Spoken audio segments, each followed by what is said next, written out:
No way back. Why Super Rugby Pacific is closing the door on South Africa Super Rugby Pacific Chief Executive Jack Mesley has little interest in nostalgia. In fact, when asked whether South African teams could ever return to the competition they helped build, his answer was about as blunt as it gets. No, none. For traditionalists who still yearn for the days of bruising transcontinental clashes between the Bulls and Crusaders or the Sharks and the Brumbies, it was a jarring moment. But for Mesley, appointed CEO in 2024, it was simply a statement of reality. Super Rugby Pacific, after nearly 3 decades of evolution, expansion, contraction, and reinvention, is done looking backwards. And crucially, it has no intention of filling the void left by the Melbourne Rebels either. That a competition built on South African muscle when Super Rugby launched in 1996, it was a revolutionary concept. The game had just turned professional, and Sanser, South Africa, New Zealand, and Australia combined their resources to create a club competition that matched the ambition of the new era. 12 teams took part in that inaugural season, split evenly across the 3 nations. The South African franchises brought raw power, depth, and a confrontational edge that contrasted sharply with the tempo-driven, skills-based styles of New Zealand and Australia. The clash of rugby cultures was the competition's defining feature. Expansion followed. By 2006, Super Rugby had grown to 14 teams. By 2011, it was 15. 5 years later, the competition ballooned to 18, welcoming the Jaguars from Argentina and the Sunwolves from Japan in a bold attempt to become a truly global league. But growth did not equal stability. Time zones strained broadcasters. Travel schedules punished players. The identity of the competition became muddled, and relationships between unions grew increasingly tense. By the time the COVID-19 pandemic hit, the cracks were already deep. The global shutdown proved decisive. South African franchises, the Bulls, Lions, Sharks, and Stormers, exited Super Rugby and joined what was then the Pro 14, later rebranded as the United Rugby Championship. The divorce was messy, but final. The Pacific reset, and a missing piece in the wake of South Africa's departure. Super Rugby was forced to reset.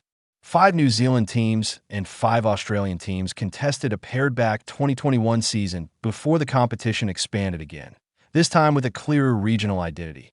The Fijian Drua and Moana Pacifica were added, bringing genuine cultural depth and new supporter bases. Super Rugby Pacific was born, marketed as a competition focused on the Southern Hemisphere's island nations and the Pacific Rim. For a time, it worked. Then came another blow.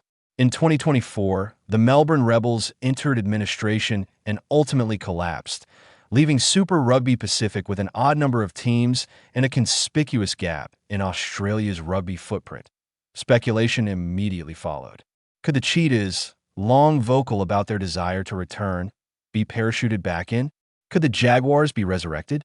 Might South Africa yet find a back door into the competition?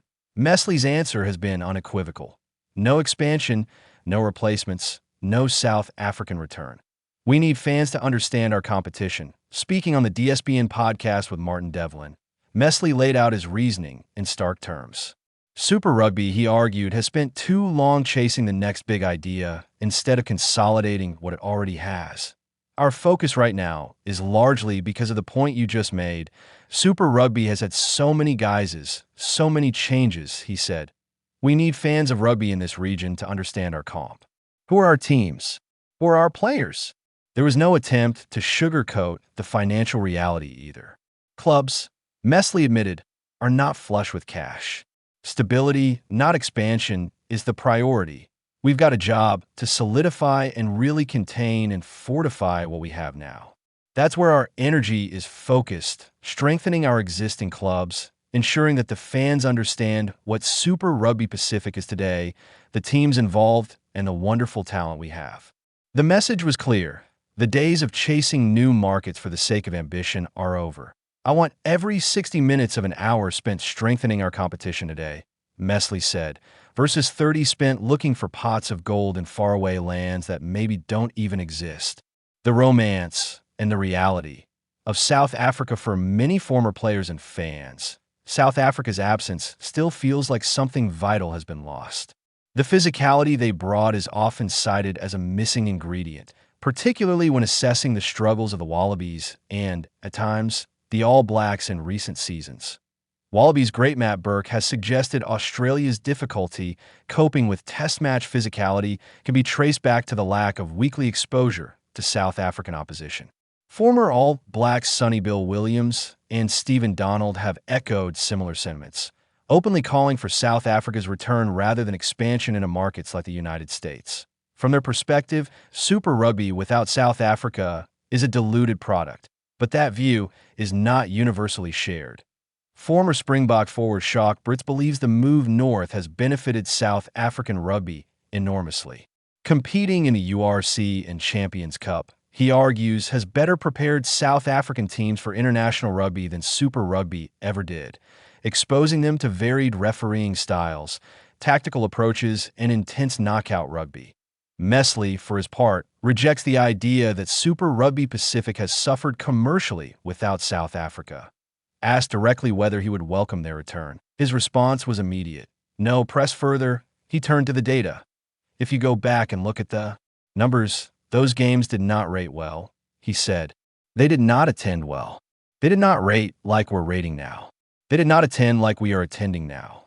In Mesley's view, much of the longing for the old days is driven by sentiment rather than evidence. I think there is a romance associated with the South African days, he added. Devlin couldn't resist the punchline. It always is about the girlfriend who leaves, mate. You know that. Mesley laughed, delivering the closer, even a South African one. A line in the sand behind the humor lies a serious point. Super Rugby Pacific is no longer trying to be everything to everyone. Its focus is regional, its ambitions measured, and its leadership unapologetically pragmatic. The competition has been scarred by constant reinvention. Formats changed. Conferences came and went. Team numbers ballooned and shrank. For casual fans, it became hard to follow. For broadcasters, harder to sell. Mesley believes that cycle must end. By resisting expansion.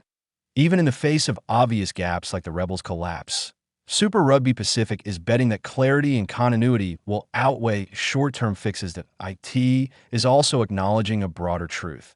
The global game has shifted. South Africa is aligned with Europe now, both economically and competitively.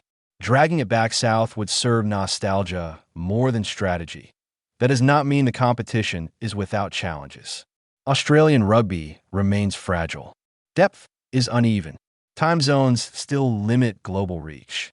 But for the first time in years, Super Rugby Pacific appears to know exactly what it wants to be, and, just as importantly, what it doesn't. South Africa's chapter in Super Rugby is closed. The romance may linger, but the future, for better or worse, lies firmly